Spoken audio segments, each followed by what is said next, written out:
I'm going to get righteously indignant for a second or two here. What sense in the world does it make to give one person, in this case in the form of Joe Lieberman, the power to decide what healthcare reform is going to look like? Especially considering he doesn't even agree with himself from a few months ago.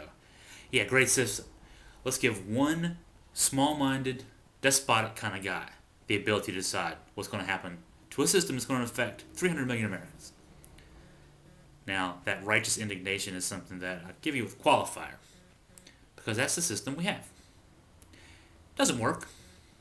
Democrats right now are going to be crying about the system and how we need to amend it, just like a few years ago when Democrats were upset with Supreme Court choices of President Bush.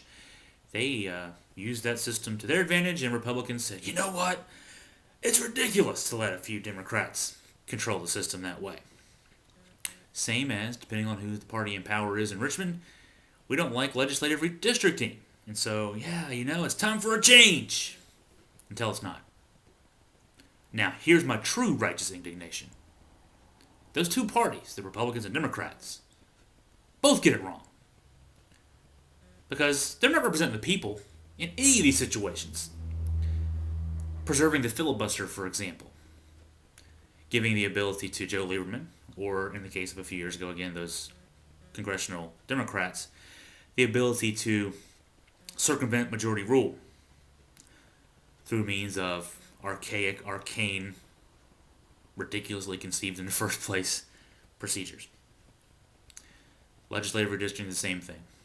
10 years ago, we went from a almost even split in the House of Delegates and the State Senate to overwhelming Republican majorities with the stroke of a pen with the redrawing of district lines.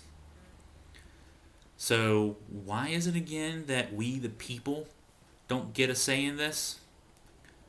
Because the way our system's drawn up, ironically, and not surprisingly, by the people who represent parties who are in charge of things in Richmond and in D.C. and everywhere else, well, they're the ones who draw it up, not us. So, as much as there are people out there who get upset at these things, like me, probably like you, we're not going to be able to do anything about it until we do something about it.